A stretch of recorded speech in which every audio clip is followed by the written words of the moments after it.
Nibarato na ang presyo sa mga utanon, karne'ng baboy ug isda sa Tabunok Public Market sa Dakbayan sa Talisay. Apan halin pabiling minus. Ang detalye pinagi sa report ni Marie Dumabok.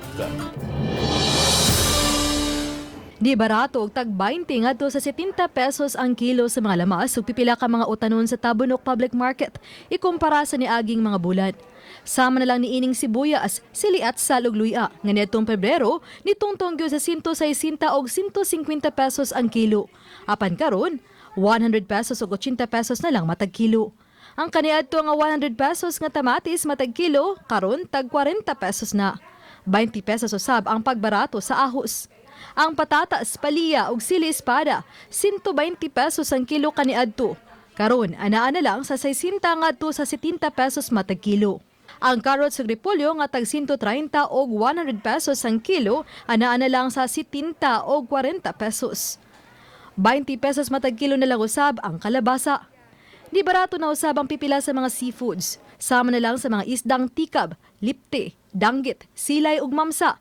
Nga sa niaging bulan, tag 220 ngadto sa 250 pesos matag kilo.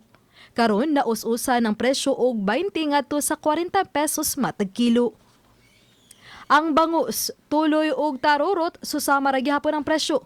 Apan ni mahal ang kilo sa pasayan, nukos ug isdang lapu-lapu.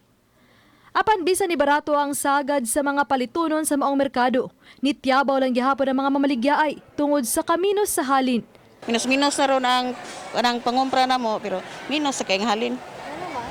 Ambot sa mga customer, murag ko na dyan, diferensya ra ba? Nihit siguro sa kwarta. Ang karne'ng baboy sa merkado ni barato sab og 10 ngadto sa 40 pesos matag kilo. Ang boneless ug pork chop tag 280 pesos na lang ang kilo. Tag 240 og 200 pesos ang kada kilo sa ribs, paa ug tiil. Mato sa mamaligya og karne'ng baboy nga hinay-hinay na usab sila nga nakabawi.